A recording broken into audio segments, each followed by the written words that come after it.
Hey guys, my name's Cassie, and in this video I want to talk about something that I am super passionate about, and that is keeping household waste out of our oceans and landfill.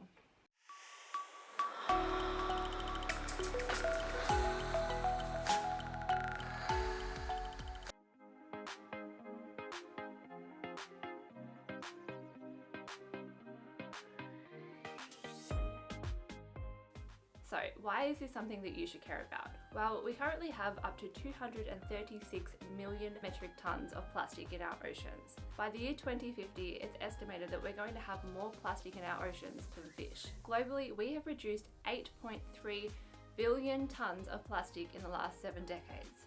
That's equivalent to 80 million blue whales. Now from this number, only 9% has actually been recycled.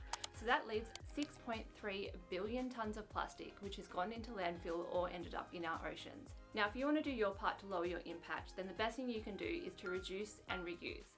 But today I want to talk about recycling because it's something that's really familiar, it's really easy, but majority of us are doing it wrong. So in this video I want to go through 10 things that you may or may not know about recycling, and hopefully if you don't, they're things that you can start implementing in your household today.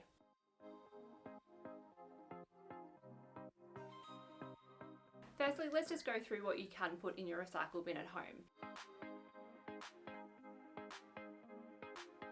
So in these bins, you can put hard plastics, glass bottles, cardboard, paper, and aluminium.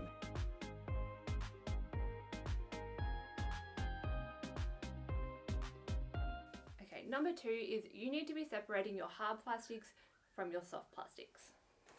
So if you have any plastic at home which is soft like this, and can be scrunched into a ball, you need to be separating it and putting it in a soft plastics recycle bin at home. Now in Australia, we're able to take our soft plastics to our local supermarkets, Woolworths and Coles, and there's a company called RECYCLABLES who then process these recyclables and turn them into things like shopping carts, trolleys and signage.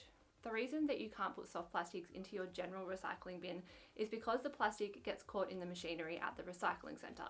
So if they see soft plastics in your bin, they're just going to take them straight out and put them into landfill. So please make sure that you are separating them and find a place near you where you can make sure that they're actually getting recycled.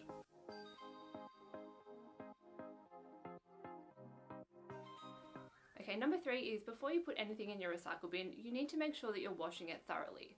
So if you leave any kind of food or particles in your recyclable items, then they're going to be seen as contaminated and they're not going to get recycled. So if you want to make sure that everything in your bin is actually ending up at the other end of that recycling plant, make sure that you put it in the dishwasher or clean it out thoroughly before you put it in your bin.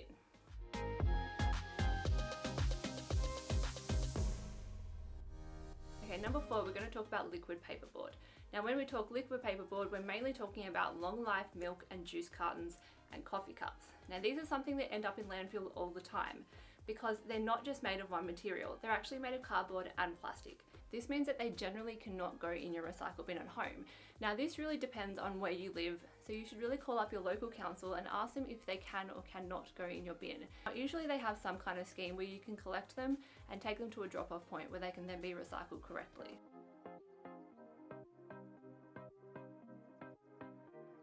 Okay, number 5 is you cannot recycle coffee pods. Now when I'm talking coffee pods, I'm talking about those little pods that you put in your Nespresso machine in the morning. Now these are always ending up in landfill because even though they're made out of aluminium, they're too light to be recycled because they just fly off the conveyor belt. Now if you use a Nespresso machine, you can actually send those pods back to Nespresso and they will reuse them and turn them into new pods. So if you are using coffee pods, get them recycled correctly because they're super light and they're definitely just going to end up in the ocean otherwise.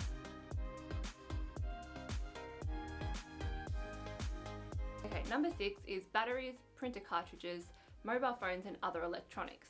Now none of these things should be put in your general recycle bin or your general waste bin. All of these things need to be disposed of correctly. Now check out your local automotive, electronic, post office and supermarkets. A lot of these places will take these items and recycle them properly for you, but make sure you are definitely not putting these in your waste bin because these are the sort of things we do not want going into landfill because they're going to put really harmful chemicals into the ground.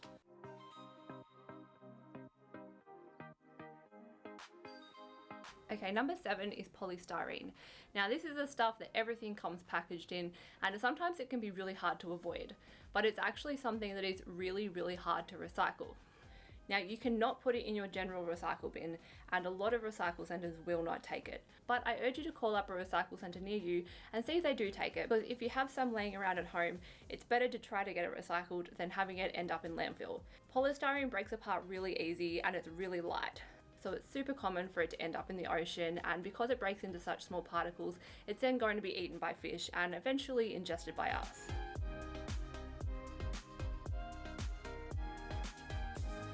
Number 8 is shredded paper. Now we already know that you can put paper in your recycle bin, but if you shred it, it's a little bit of a different story. Because shredded paper just gets absolutely everywhere, you need to make sure that you're putting in some kind of bag before you're putting it in the recycle bin. Now every area sort of has a different requirement, so you should definitely call up your local council or recycle centre and ask them how they would like you to dispose of it. In some cases you actually can't put it in your recycle bin, you have to take it in so they know that it's shredded paper, because if the bag breaks loose then all that paper is going to go everywhere and they're not going to be able to recycle it efficiently.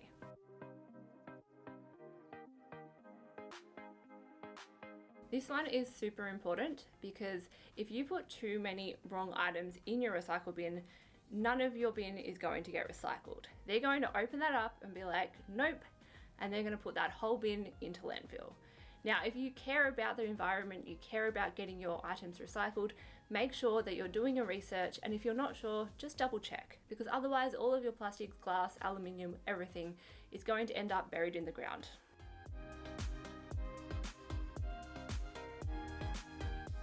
And last but not least is close the loop. So when we think of recycling, it's a cycle, which means that you actually have to continue that cycle. So if you're just putting items in your recycle bin and powering them off for someone else to deal with, that's not technically recycling. What we all need to be doing is taking action to actually buy products from companies that are using recycled materials. In order for stuff to be recycled, there needs to be some kind of supply and demand. So make sure that when you go to buy your general products from the supermarket, have a look at the back of the bottle and see if the packaging is recycled. Also, try to buy glass, because glass can be recycled over and over again, whereas plastic eventually loses its quality and can only be recycled so many times. Thank you for watching this video. I hope you learned something from it, and I hope I inspired you to open up your recycle bin, have a look inside, and maybe make a few changes of your own.